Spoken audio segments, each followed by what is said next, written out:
ஓம் சத்குரு சாய்நாதாய நமோ நமக.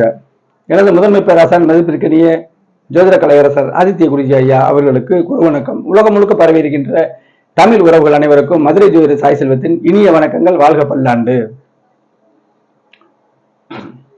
வருகின்ற ஜூன் மாதம் 2ஆம் தேதி இயற்கை சுபக்கிரகங்களில் முதன்மையான சுபக்கிரகமான குரு பகவான் மிதுன ராசியிலிருந்து கடக ராசிக்கு மாற போறாருங்க.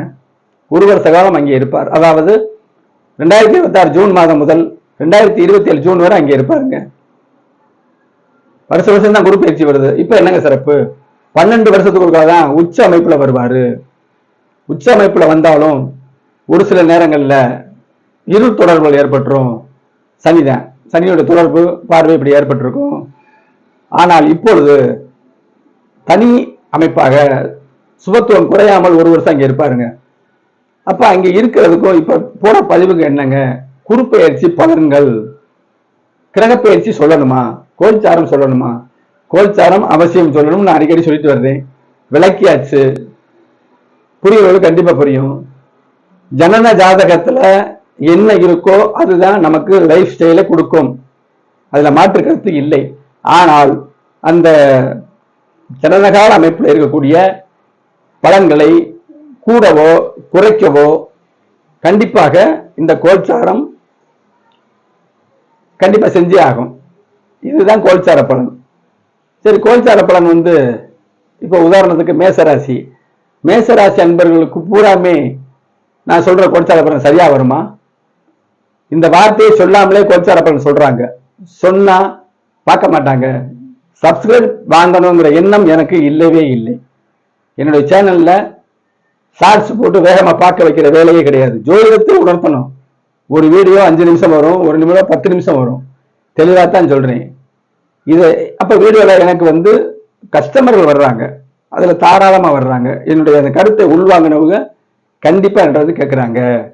உள்ளூர்ல உள்ளவங்களே யூடியூப்பை பார்த்து வர்றாங்க, வெளியூர்ல உள்ளவங்க, வெளிமாநிலத்தில் உள்ளவங்க, வெளிநாட்டில் உள்ளவங்களும் பார்க்குறாங்க. அது போதுமே. இந்த குறுப்பயிற்சி வரப்போகுது, நீங்க கோடீஸ்வரரா போறீங்க அப்படின்னு ஒவ்வொரு ராசியும் நம்ம இதுல கம்ப்யூட்டர்ல கொடுத்து நல்ல கலர் எழுத்தா எழுதி என்னுடைய போட்டோ வச்சு வைக்கலாமே, பிரயோஜனம் இல்லை.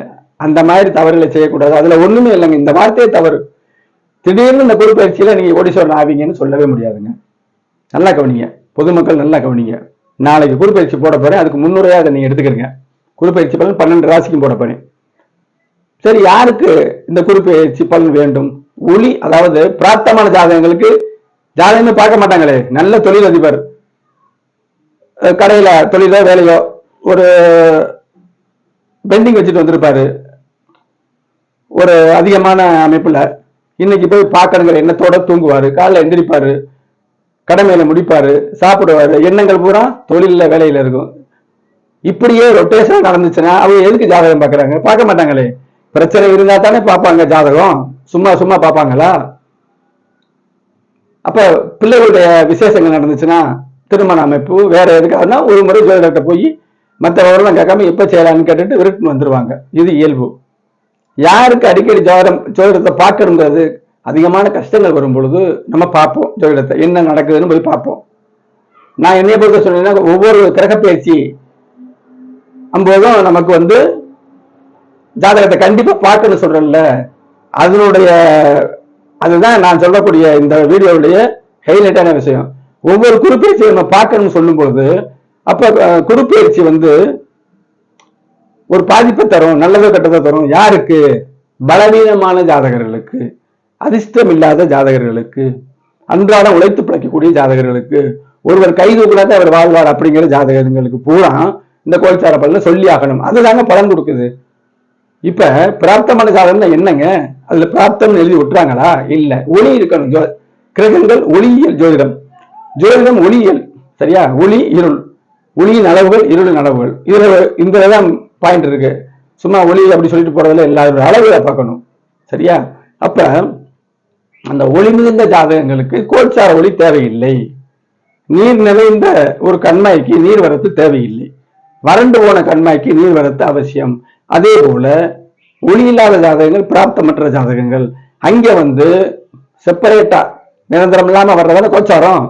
அப்ப அந்த கோச்சார ஒளி தேவைப்படும், அவங்களுக்கு பலன் சரியா இருக்கும். போதுமா? இதுதான். அப்ப ஒவ்வொரு ராசிக்கு தான் கோச்சாரம், லக்கணத்துக்கு இல்லைங்க, ராசிக்கு தான் கோச்சாரம். இப்ப மேச ராசிக்கு சொல்லிக்கிட்டு இருக்கேன். மேச லக்கணக்காரர் எனக்கு நடக்கும்னா கிடையாது. நடக்கலாம், நடக்கலாம். நம்ம சொல்ற பலன்கள் பூரா எதனால வருதோ, ஒரு நல்ல அமைப்பு வரும் பொழுது அவர் லக்கணப்படி நல்ல யோக தசை வரும். அப்ப அதே காலத்துக்கு வரும். ஏன்னா ஜோதிடம் எத்தனை மக்கள் இருக்கும். அப்ப அப்படி வரும் பொழுது எனக்கு மேச லக்கணத்துக்கு இது வந்திருக்கு, அப்ப மேச லக்கணத்துக்கு செயல்படுது, இப்படி உணர்ந்துதான் ஜோதிடத்தை எழுதி வச்சிருந்தாங்க.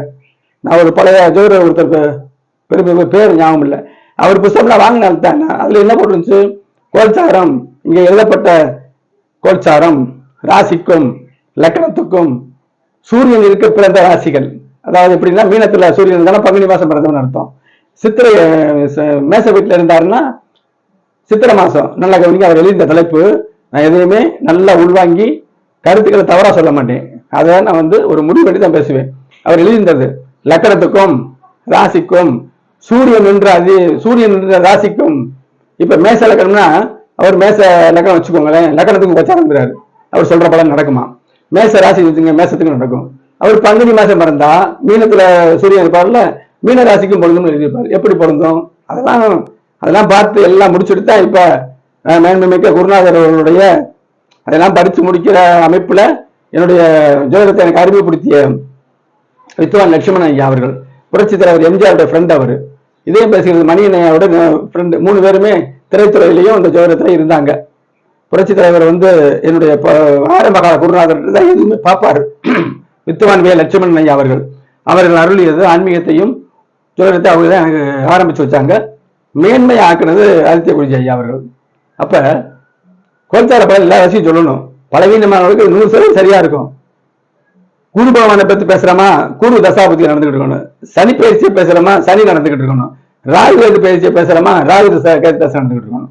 இது ஒண்ணும். இப்பதான் லக்கணத்துக்கு கோச்சாரம் இல்லைன்னு, ஆனா லக்கணத்தை பார்க்கணுங்கிறேன். அப்படித்தான் சொன்னேன். ஏன் இப்படி சொல்றேன், இந்த இடத்துல தடுமாறாம பாருங்க. கோச்சாரம் சொல்லும் பொழுது ஜனன ஜாதகத்துல என்ன நடக்குதோ அதை பார்த்துக்கிட்டு தான் கோச்சாரத்தை நம்ம பலன் எடுக்கணும். அதை மறந்துட்டு கோச்சார பலன் சொன்னோம்னா யாருக்குமே நடக்காது. அப்படித்தானே சொல்லிக்கிட்டு இருக்காங்க. எந்த ஜாதகத்தையுமே நானும் பார்க்கலதான். எந்த ஜாதகத்தையும் உங்க ஜாதகத்தை நான் பார்த்துட்டு நான் பல சொல்றேன் கிடையாது. ஆனால் உணர்றல, இவங்களுக்கு இப்படி இருந்தால் இப்படி இருக்கும், இப்படி ஜாதகம் இருந்தால் இப்படி இருக்கும் அப்படின்னு சொல்லிடலாம்ல. உங்க கிரகங்களை சொல்ல முடியாது, ஆனா தரத்தை சொல்லிடலாம்ல. எல்லாரும் அப்படித்தானே வாழ்றோம். மேசராசியில் எல்லாருமே கோடி சொல்றா, எல்லாருமே வறுமையா இருக்குமா, நடுத்தரத்துல உள்ளவங்க இருக்காங்க, சண்டை சத்திரமா குடும்பத்தை ஓட்டுறவங்க இருக்காங்க, பலதரப்பட்ட அமைப்பு இருக்குல்ல. இப்படிலாம் நான் உணர்றேன்ல, அவருக்கு எப்படி ஜாதகம் இருக்குன்னு ஆராய்ச்சி பண்ணிருக்கேன்ல, அதை நடத்துறேன். அப்ப லக்கணத்தை இருக்கு பார்க்கணும். குருபாவனுடைய ஆரம்பத்துல அவர் நிலை எப்படி. அப்ப மேச ராசிக்கு மேச லக்கணம் ஓகே, குரு நல்லவர், ரிஷபம் ஆகாது, மிதுனம் ஆகாது. கடக ராசிக்கு பாக்கியாதிபதி, அப்ப கடக லக்கணம். மேச ராசிக்கு மேச லக்கணம், கடக லக்கணம், தனுசு லக்கணம், சிம்ம லக்கணம், இப்படிலாம் இருக்கிறவங்களுக்கு. ஏன்னா ஒரு ராசியில எத்தனை லக்கணம் இருக்கும்ல, இந்த மாதிரி 2 அணி லக்கணமா பிரிச்சுக்கிட்டு இந்த கோச்சார பலன் சொல்ல போறாங்க. மிக அற்புதமாக இருக்கும். கண்டிப்பான முறையில நீங்க என்ன லக்கணமா இருங்க, என்ன ராசியா இருக்குங்க, ஒரு நல்ல தசாபுத்திகள் இந்த 1 வருஷ காலம் 2027 ஜூன்ல இருந்து 2027 ஜூன் வரைக்கும் திணறிக்கிட்டு இருந்துச்சுன்னா இது கண்டிப்பா பூஸ்ட் செய்யும், அதை தூண்டி விடுங்க. இதாங்க கோச்சாரம். கோச்சாரம் பார்த்தே ஆகணுங்க. என்னை பொறுத்தவரையில கோச்சாரம் பார்க்காத ஜோதிடரே இல்லைன்னு சொல்லுவேன். பேராசிரியர் மதிப்புக்குரியவர் என்ன சொல்றாரு, கோச்சாரம் பார்க்க ஒரு ஜோதிடர் இல்லைங்கிறாரு. கோச்சாரம் பார்க்காதவர்கள் ஜோதிடர் இல்லைன்னு நான் உறுதியை தெளிவுபடுத்துறேன். நாளைக்கு எதிர்பாருங்கள், ஒவ்வொரு ராசிக்கும் துல்லிதமாக இந்த குரு பயிற்சி பலன்களை சொல்ல போறேங்க. என்னுடைய அஸ்ட்ரோசாஸ்திரம் அப்படிங்கிற யூடியூப் சேனல்ல 1200க்கும் மேற்பட்ட சுபத்துவ பாவத்துவ சூட்சும கோட்பாடு என்பதை பதியப்பட்ட வீடியோ இருக்குது, பாருங்க. கிரக விளக்கத்தின் அமைப்பை நீங்க உணருங்க. தனிப்பட்ட முறையில் உங்கள் ஜாதகம் கொள்ள வேண்டினால் இந்த திரையில் இருக்கக்கூடிய 90 80 57 13 70 வாட்ஸ்அப் நமக்கு தொடர்பு கொள்ளுங்க.